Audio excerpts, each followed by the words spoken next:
ونعوذ بالله من شرور أنفسنا ومن سيئات أعمالنا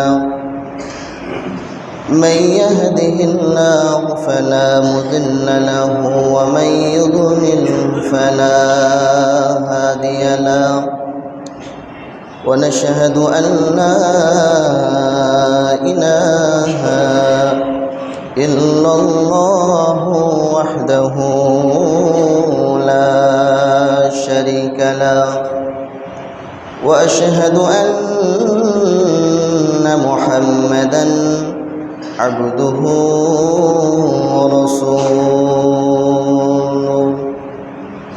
الذي أرسله بالحق بشيرا ونذيرا وداعيا إلى الله بإذنه وسراجا منيرا فقد قال الله تبارك وتعالى أعوذ بالله من الشيطان الرجيم بسم الله الرحمن الرحيم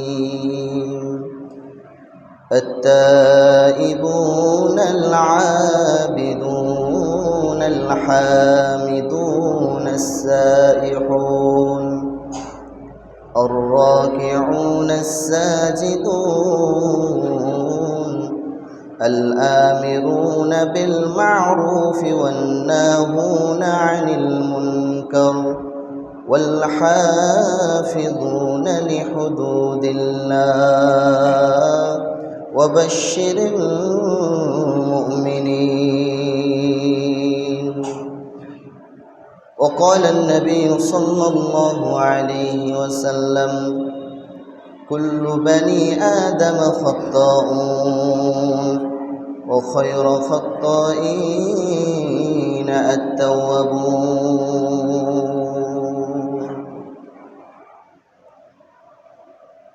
উপস্থিত সম্মানীয় শ্রদ্ধেয় আজকের মসজিদের মুসাল্লিবৃন্দ,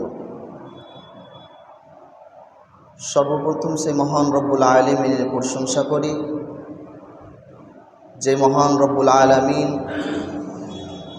আমাদেরকে এই জুমা মসজিদে একত্রিত হওয়ার তৌফিক দিয়েছেন। তাই আমরা সবার নিজের মুখকে উচ্চারণ করে বলি আলহামদুলিল্লাহ। তিনার পরে বিশ্বনবী আখির নবী জনাবে মুহাম্মদুর রাসূলুল্লাহ সাল্লাল্লাহু আলাইহি ওয়াসাল্লামের উপর শতকোটি দরুদ ও সালাম বিবর্ষিত হোক। আল্লাহুম্মা সাল্লি আলাইহি আল্লাহুম্মা বারিক আলাইহি। সম্মানীয় মসজিদের মুসাল্লিবৃন্দ, আজকে যে বিষয়টি নিয়ে আলোচনা করব সে বিষয়টি হচ্ছে মুমিনের 10টা গুণ বা 10টা বৈশিষ্ট্য। মুমিন চিনব কিভাবে? মুমিনকে চিনার উপায় কি? কিভাবে বুঝতে পারবো যে মুমিন এই মানুষটা? তার কিছু নিয়ম, তার কিছু নিয়মনীতি থাকবে, তার ভিতরে থাকবে, এটার জন্যই তাকে মুমিন বলা হবে। মুমিনের 10টা গুণ আল্লাহ তাবারক ওয়া তাআলা বর্ণনা করছেন সূরা তাওবার ভিতরে আয়াত নম্বর 112 এবং 110, এই দুইটি আয়াতে আল্লাহ তাবারক ওয়া তাআলা বর্ণনা করছেন। তার পূর্বে আল্লাহ তাবারক ওয়া তাআলা এই 10টি গুণ আলোচনা করেছেন। তো 10টি গুণের ভিতরে আল্লাহ তাবারক ওয়া তাআলা একটি গুণ 110 নম্বর আয়াতের ভিতরে বলছেন যে মুমিন মুত্তাকিন পরেজগার আল্লাহওয়ালা হতে পারবে, তার জন্য তার সঙ্গে একটা শর্ত আছে, সেটা হচ্ছে কি, তারা মরবে অথবা মারবে। মারবে অথবা মরবে এর মানে বুঝতে পারলাম না। মারবে অথবা মরবে এর মানে হচ্ছে সে জিহাদ করবে, জিহাদ করতে গিয়ে তার মৃত্যু হবে অথবা সেখান থেকে ফিরে আসবে, এর নামই হচ্ছে মারা অথবা মরা। আমরা প্রায় দেখি জায়গাতে, বিভিন্ন জায়গাতে মারামারি হয়, কাটাকাটি হয়, কিন্তু এইগুলো হচ্ছে বাড়ির বিবাদে, বাড়ির আলোচনার বিবাদে। কিন্তু কোরআন হাদিস অনুযায়ী যে জিহাদ হয়, সে জিহাদটা আমরা দেখিনি এখন পর্যন্ত। সেটা কখন আসবে সেটা আমরাও জানি না। তো আল্লাহ তাবারক ওয়া তাআলা প্রথম নম্বর বৈশিষ্ট্য বলছেন ওয়ায়ুকতালুনা, তারা মারবে অথবা মরবে। ফায়ুকতালুনা ওয়ায়ুকতালুন, তারা মারবে অথবা মরবে। এই সম্পর্কে একটা হাদিস এসেছে। হাদিসে বলছেন আব্দুল্লাহ ইবনে আবি ওয়াক্কাস, তিনি একটা সাহাবা ছিলেন। সেই সাহাবা একদিন যুদ্ধ করার জন্য একটা দলের মধ্যে ঢুকে পড়লেন। সবার বয়স ছিল প্রায় 25-30 বছর অথবা তার বেশিও হবে, কিন্তু আব্দুল্লাহ ইবনে আবি ওয়াক্কাস রাদিয়াল্লাহু তাআলা আনহুর বয়স ছিল মাত্র 16 বছর। এই আবি ওয়াক্কাস তিনি জিহাদ করার জন্য প্রস্তুত, সে মারার জন্য প্রস্তুত, সে মরার জন্য প্রস্তুত হয়ে আছে। সে সেই দলের ভিতরে ঢুকে আছে। আর মুহাম্মদ সাল্লাল্লাহু আলাইহি সাল্লাম সবাইকে বললেন যে তোমরা লাইনটা ঠিক করে নাও, দেখে নাও তোমাদের মধ্যে কেউ ছোট নাই তো, সব ঠিক আছে। তখন তার ভাই আবু সাদ রাদিয়াল্লাহু তাআলা আনহু তিনি দেখে ফেললেন তার ভাইকে, যে আমার ভাই এত ছোট বয়স আর সে জিহাদের ময়দানে যাবে, আমি জীবন যেতে দিব না তাকে। তখন তাকে বারণ করলেন, বলছেন না ভাই, আবু সাদ রাদিয়াল্লাহু তাআলা আনহুকে বলছেন, না ভাই আমাকে বারণ করিও না, আমি জিহাদের ময়দানে যেতে উপস্থিত হয়েছি আর যাব, আমি মারবো অথবা মরবো, তুমি আমাকে বারণ করিও না এবং মুহাম্মদ সাল্লাল্লাহু আলাইহি সাল্লামকে বলিয়েন না। সঙ্গে সঙ্গে সে জিহাদে যাওয়ার জন্য প্রস্তুত, মারার জন্য প্রস্তুত, মরার জন্য প্রস্তুত। সে নিজেকে মুমিন দাবি করছেন, সে নিজেকে মুত্তাকি দাবি করছেন। সে লাইন দিয়ে যাচ্ছেন, মুহাম্মদ সাল্লাল্লাহু আলাইহি সাল্লাম দেখতে পেয়ে নিয়েছেন আব্দুল্লাহ ইবনে আবি ওয়াক্কাস রাদিয়াল্লাহু তাআলা আনহুকে। জিজ্ঞাসা করছেন, আবি ওয়াক্কাস কোথায় যাবা তুমি? বলছেন আমি জিহাদ করতে যাব। তোমার বয়স হয়নি, তুমি এখন যেতে পাবা না, তোমার এখন যাওয়া নিষেধ, তোমার বয়স হয়নি, তুমি যেতে পাবা না। আবি ওয়াক্কাস রাদিয়াল্লাহু তাআলা আনহু এত কান্না করতে লাগলেন, দুই চোখ দিয়ে অশ্রু ঝরতে লাগলেন। তিনি আর কান্না সহ্য করতে পারলেন না। মুহাম্মদ সাল্লাল্লাহু আলাইহি সাল্লাম তিনি বললেন, আবি ওয়াক্কাস তুমি যাও, বাড়ি ফিরে চলে যাও, তোমার দরকার নেই, তুমি জিহাদ করতে পারবে না, তুমি একবারেই মারা যাবা, তোমাকে যেতে হবে না জিহাদের ময়দানে। তাও সে বলছে, জিদ করে বলছে, না আমি যাব, আমি আল্লাহ এবং রসুলের জন্য আমি লড়াই করব, আমাকে যেতে দিন। তিনাকে যাওয়ার জন্য কোনো অনুরোধ করা হলো না, তাকে বাড়ি যাওয়ার জন্য বলছে, তুমি বাড়ি চলে যাও, তোমাকে জিহাদের ময়দানে যেতে হবে না। তার সত্ত্বেও মুহাম্মদ সাল্লাল্লাহু আলাইহি সাল্লাম দেখছেন যে আবু সাদ, এই আব্দুল্লাহ ইবনে আবি ওয়াক্কাস খুবই কান্না করতে লাগলেন, তাকে চুপানো মুশকিল, তাকে বারণ করছেন তাও শুনবে না। তারপরে মুহাম্মদ সাল্লাল্লাহু আলাইহি সাল্লাম বলছেন, যাও তুমি জিহাদের ময়দানে যাও, তুমি লড়াই করো, মরবে অথবা মারবে, আল্লাহর জন্য তুমি লড়াই করো। মুহাম্মদ সাল্লাল্লাহু আলাইহি সাল্লাম বলছেন, আমার জন্য লড়াই করো, যাও। তখন সে চলে গেল জিহাদের ময়দানে, আর জিহাদের ময়দানে একবারে সে নিজেকে হত্যা করে দিল, সে নিজে মারা গেল। সে একবারে প্রথম কেউকে মারল না, কেউ কাটলো না, নিজে প্রথমে হত্যা হয়ে গেল, নিজেই প্রথমে মারা গেল। তাহলে দেখেন তার ইমানি জজবা কত ছিল, ইমানের কত মজবুত ছিল, যে সে লড়াই করার জন্য একটা জায়গা থেকে নিয়ে আর একটা জায়গাতে মারার জন্য সে রাস্তা পাড়ি দিল, কিন্তু সে একবারে মারা গেল। সে তাকে তরোয়াল দিয়ে কেটে কেটে তাকে বিদায় করে দিল পৃথিবী থেকে। তো দেখেন তার ভিতরে ইমান কত ছিল আব্দুল্লাহ ইবনে আবি ওয়াক্কাসের ভিতরে। আর আমরা জিহাদ করতে পারি না, জিহাদ করতে পারি না। আমাদের কাছে এরকম ইমানি জজবা নেই যে আমরা জিহাদ করব, আমরা লড়াই করব, আমাদের কাছে এরকম শক্তি নেই। এই জন্য মুহাম্মদ সাল্লাল্লাহু আলাইহি ওয়াসাল্লাম বলছেন যে তোমাদের মধ্যে এমন কেউ উম্মত হতে হবে, আমার উম্মত হতে হবে তোমাদেরকে, যে জিহাদের ময়দান থেকে যাও আর মেরে আসো, তাদেরকে হত্যা করে আসো, কিন্তু তোমরা জিহাদের ময়দান থেকে পালিয়ে আসবে না। তোমাদের মতো ইমানদার আমার দরকার আছে, মুমিনও দরকার আছে, মুত্তাকিন দরকার আছে, কিন্তু তোমাদের মতন বেঈমান দরকার নেই যারা পালিয়ে চলে আসছো। এই জন্যে মুহাম্মদ সাল্লাল্লাহু আলাইহি সাল্লাম বলছেন, দেখো আব্দুল্লাহ ইবনে আবি ওয়াক্কাসের কত ইমানি জজবা ছিল, কত ইমান মজবুত ছিল, কত ইমান ছিল। সে যেন জিহাদের ময়দানে যাওয়ার জন্য কান্নাকাটি করতে লাগলো। আর মুহাম্মদ সাল্লাল্লাহু আলাইহি সাল্লাম বললেন, তোমার যাওয়া দরকার নেই, তুমি একবারেই শেষ হয়ে যাবা, তুমি যেও না সেই জায়গাতে। তার সত্ত্বেও বলছে আমি যাব, তখন সে মারা গেল, আর কিছু করার নেই, সে হচ্ছে জান্নাতি।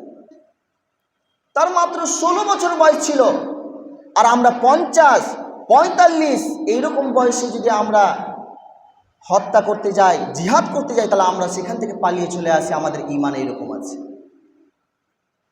আল্লাহ তাবারক ওয়া তাআলা বলছেন পবিত্র কোরআনুল কারীমের ভিতরে, সূরা তাওবা আয়াত নম্বর 12 এর ভিতরে বলছেন আল্লাহ তাবারক ওয়া তাআলা, আত-তাইবুনাল আবিদুনাল হামিদুনাস সাইহুন الراكعون الساجدون الآمرون بالمعروف والناهون عن المنكر والحافظون لحدود الله।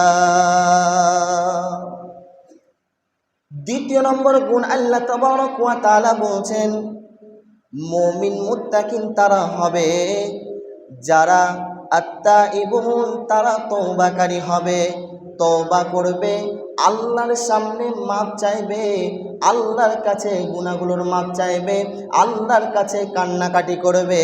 যত পৃথিবীতে গুনাহ হয়েছে কেন, আমার যতই গুনাহ হোক না কেন, আমি একমাত্র আল্লাহ তাবারক ওয়া তাআলার কাছে ক্ষমা চাইব, অন্য কারো কাছে ক্ষমা চাওয়া যাবে না।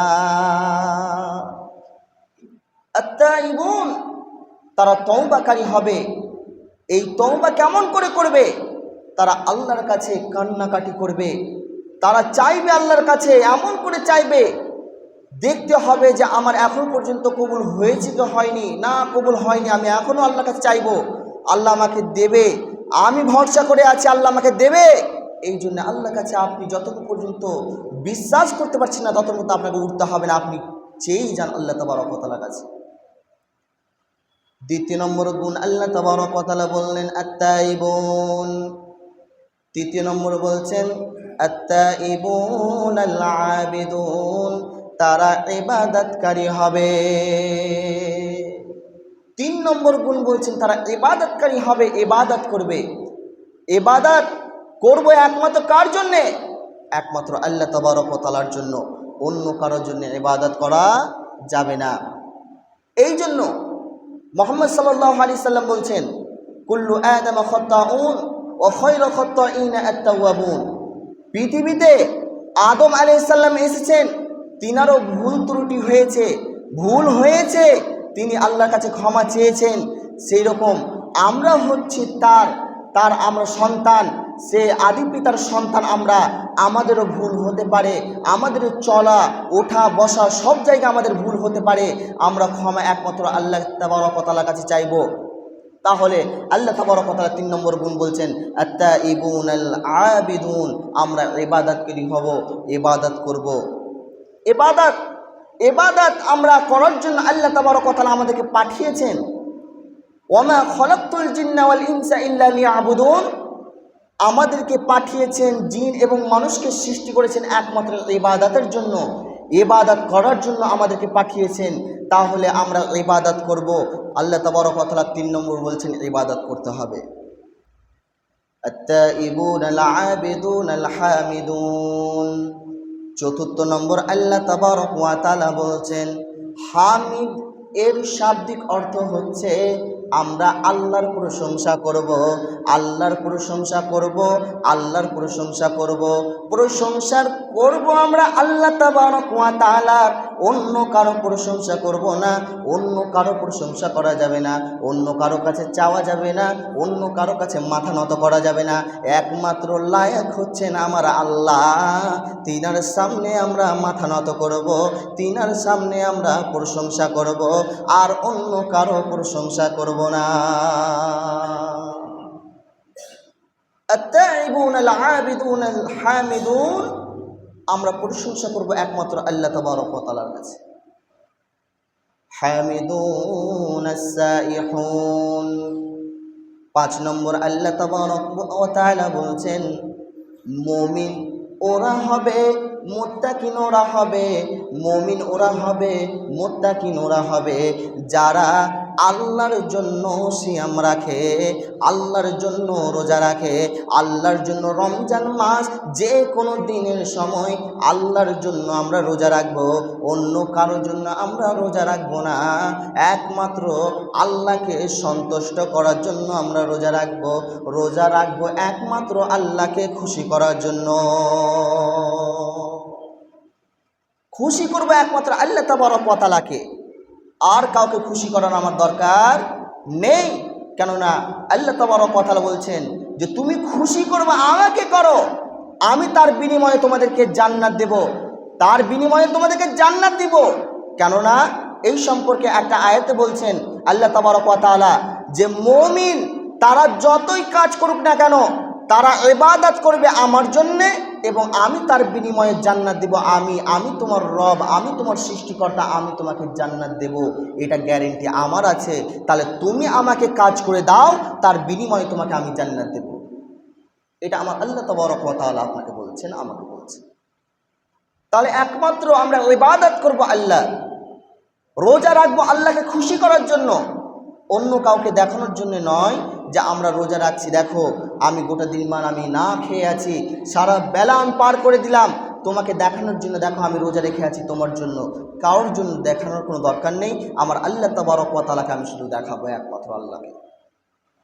আত-তাইবুনাল আবিদুনাল হামিদুনাস সাইহুন আর-রাকিউনাস সাজিদুন, 6 নম্বর আল্লাহ তাবারক ওয়া তাআলা বলছেন তোমরা রুকু করবে একমাত্র আমার জন্য, রুকু করবে আমার জন্য, কোমর পিঠ মাথা এক লেভেলে করে আমার সামনে মাথা নত করবে, আমার কাছে চাইবে, আমি তোমাকে ক্ষমা করব, তোমার পাপ মিটিয়ে দেব, তোমার গুনাহ সব মোচন করে দেব, আমি তোমার রব। তুমি কোনোদিন চিন্তা করবে না এই সলাতে তুমি যখন দাঁড়িয়ে যাও পিঠ কোমর মাথা এক লেভেলে করে তখনই আমার কাছে চাও, আমি তোমাকে দেব, আমি তোমার সৃষ্টিকর্তা। কিন্তু আমরা এমন বান্দা হয়েছে যে আল্লাহ তাবারক ওয়া তাআলার কাছে চাইতে ঠিকমতো জানি না, ঠিকমতো চাইতে আমরা জানি না।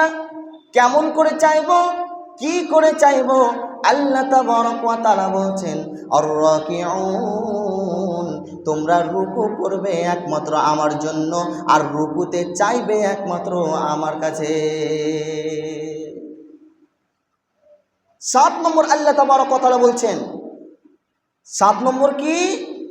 7 নম্বর বলছেন যে তোমরা সাজদাকারী হবে, সাজদা করবে, আমার কাছে সাজদা করবে তোমরা। তোমরা অন্য কারো কাছে কেন শ্রদ্ধা করতে যাও? সাজদা অন্য কারো কাছে কেন করবে? আমি তোমার রব, তোমার সৃষ্টিকর্তা, আমার কাছে সাজদা করতে হবে তোমাকে। আর তুমি সেই পূজার কাছে গিয়ে, সেই মূর্তির কাছে গিয়ে, সেই খাজা বাবার কাছে গিয়ে তুমি সিজদা করো, এটা তোমার ভয় লাগে না? তোমার সৃষ্টিকর্তা, ওই মুরিদের সৃষ্টিকর্তা আল্লাহ, তাহলে তুমি সেই ওই সৃষ্টিকর্তার কাছে কেন গেলে? সেই পীর বাবার কাছে কেন গেলে? চাওয়ার একমাত্র আমার রব বসে আছেন, তিনার কাছে চাইতে হবে, অন্য কারো কাছে চাওয়া যাবে না। সাজদায় যাবেন, সাজদার মধ্যে আল্লাহ তাবারক ওয়া তাআলা বলছেন, যখন বান্দা সাজদা করে তখন বান্দা এবং আমার মধ্যে এত মহব্বত হয়, এত ভালোবাসা হয়, এইরকম ভালোবাসা আর কোনো জায়গাতে পাওয়া যায় না। সাজদা যখন করবে, আমার কাছে চাইবে, তোমার আমার এত মহব্বত হয় সেই জায়গাতে, অন্য কোনো জায়গাতে মহব্বত হয় না, অন্য কোনো জায়গাতে ভালোবাসা হয় না, এই জায়গাতেই তোমার সঙ্গে আমার এত ভালোবাসা হয়। তাহলে তুমি এই সাজদাতেই আমার কাছে চাইবে, আমি তোমাকে দেনেওয়ালা, আমি তোমাকে সব জিনিস দেব, তুমি শুধু একমাত্র আমার কাছে চাও, আমি অবশ্যই তোমাকে দেব। আস-সাজিদু, সিজদাকারী হতে হবে। আল-আমিরুন, 8 নম্বর বলছেন আল্লাহ তাবারক ওয়া তাআলা, 8 নম্বর বৈশিষ্ট্য হচ্ছেন, যেই কাজ করব আমরা, সৎ কাজ করব, নেক কাজ করব, নেক আমল করব, ভালো আমল করব, খারাপ আমলের দিকে যাব না, আমরা অন্যান্য দিকে যাব না, একমাত্র যত যা করব আমরা ভালো আমল করব। ভালো আমলের মধ্যে সৎ কাজের আদেশ দিতে হবে, আমি সৎ কাজের আদেশ দিব আপনাদেরকে, আর আপনারা আমাকে সৎ কাজের আদেশ দিবেন। কেননা আমি যদি এলোমেলো হয়ে চলি, আমি যদি একা বেঁকা হয়ে চলি, আমি যদি অন্যান্য পথে চলি, আমাকে বারণ করবেন আপনারা, আর আপনারা যদি খারাপ পথে চলেন তাহলে আপনাকে বারণ করব আমি। আপনি যদি খারাপ পথে থাকেন, ভালো পথে যদি না থাকেন, আপনাকে আমি নিষেধ করব যে যেন না ওই কাজে আপনি যেতে পাবেন না, ওই কাজ ভালো না, আপনি ওই কাজে যেন না। কিন্তু আমরা বারণ করব আপনাদেরকে, আপনারা আমাকে বারণ করবেন। এটাই আল্লাহ তাবারক ওয়া তাআলা বলছেন যে আল-আমিরুন, তারা ভালো কাজের আদেশ করবে, ওয়ান্নাহুনা আনিল মুনকার, এবং অসৎ কাজে তারা নিষেধ করবে। 9 নম্বর হচ্ছে তারা অসৎ কাজে নিষেধ করবে। যা ভুল কাজ করছে, যা মন্দ কাজ করছে, তা কাজের আমি আপনাকে বাধা দিব, আপনি আমাকে বাধা দিবেন। এটাই হচ্ছে মুমিনের বৈশিষ্ট্য, এটাই হচ্ছে মুমিন মুত্তাকিন হওয়ার একমাত্র রাস্তা। তাহলে মুমিন যদি হতে হয়, মুত্তাকিন যদি হতে হয়, তাহলে আমরাকে এই ভালো কাজের আদেশ দিতে হবে, মন্দ কাজের নিষেধ করতে হবে। এটাই আমার আল্লাহ তাবারক ওয়া তাআলা সূরা তাওবার 112 নম্বর আয়াতে বলে দিচ্ছে। এবং 10 নম্বর আল্লাহ তাবারক ওয়া তাআলা গুণ বলছেন, التائبون العابدون الحامدون السائحون الراكعون الساجدون الآمرون بالمعروف والناهون عن المنكر। মুনকার এইখানে খারাপ কাজের কথা বলছেন, ভালো কাজ ছেড়ে খারাপ কাজের দিকে যাচ্ছে, এই খারাপ কাজ থেকে আমাদেরকে বিরত থাকতে হবে, এটাই আমাদের জন্য মুমিন হওয়ার রাস্তা। 10 নম্বর আল্লাহ তাবারক ওয়া তাআলা বলছেন, আমি পৃথিবীতে যত রকম আইন, যত রকম নীতি, যত রকম তোমাদেরকে কথা বলেছি, সমস্ত কথার ওপরে অটল থাকতে হবে। একটাও কাজ এদিক করলে হবে না, একটা কাজ ওদিক করলে হবে না, যেটা কাজ করতে বলেছেন সেটাই কাজ করতে হবে আমাদেরকে। এর মানে হচ্ছে যে আমরা আল্লাহ তাবারক ওয়া তাআলা আমাদেরকে যেটা বলবেন সেটাই আমাদেরকে শুনতে হবে। কোরআনুল কারীমের ভিতরে যা বলেছেন সত্য কথা বলেছেন, আর সত্য কথার উপরে আমাদেরকে ঈমান নিয়ে আসতে হবে, আমাদেরকে বিশ্বাস করতে হবে। যদি বিশ্বাস না করি কাফের মুশরিক বেঈমান হয়ে যাব আমরা। কিন্তু যদি মেনে নিই, কোরআনকে যদি মেনে চলি, কোরআন এবং হাদিসকে যদি আমরা মেনে চলি, অবশ্যই আমরা জান্নাত যেতে পারবো। তার বিনিময়ে আমাদেরকে জান্নাত পাঠাবেন আমার আল্লাহ তাবারক ওয়া তাআলা। তাহলে আমরা এত ভাবনা চিন্তা না করে কোরআন এবং হাদিসকে সুন্দর করে মেনে নেব। আমরা তখনই মুমিন হতে পারবো, তখনই ভালো উম্মত হতে পারবো। তাহলে কোরআন এবং হাদিসের অনুযায়ী আমরা চলবো, ইনশাআল্লাহ আল্লাহ তাবারক ওয়া তাআলা তার বিনিময়ে আমাদেরকে জান্নাত দেবেন। এর গ্যারান্টি আল্লাহ তাবারক ওয়া তাআলা নিয়েছেন আর আমাদেরকে দিবে বলেছেন। তাহলে আমরা আজ থেকে এই 10টা গুণ আমরা যেন এর উপরে আমল করতে পারি, এর উপরে চলতে পারি, এটাকে ঠিকঠাকভাবে আমরা রাখতে পারি। আমরা যেন ইবাদত করব একমাত্র আল্লাহ তাবারক ওয়া তাআলার জন্য, সাজদা করব একমাত্র আল্লাহ তাবারক ওয়া তাআলার জন্য, রুকু করব একমাত্র আল্লাহ তাবারক ওয়া তাআলার জন্য, সিয়াম পালন করব একমাত্র আল্লাহ তাবারক ওয়া তাআলার জন্য, ভালো মন্দ যত কাজ আছে সব করব আল্লাহ তাবারক ওয়া তাআলার জন্য, কিন্তু অন্য কারোর জন্য করা যাবে না। তাহলে আল্লাহ তাবারক ওয়া তাআলা আমাদেরকে এই 10টা গুণের উপরে অটল থাকার এবং ভালো করে থাকার আমাদেরকে তৌফিক যেন দেন। সকলে বলেন আমিন সুম্মা আমিন। ওয়া আখিরু দাওয়ানা আলহামদুলিল্লাহি রাব্বিল আলামিন।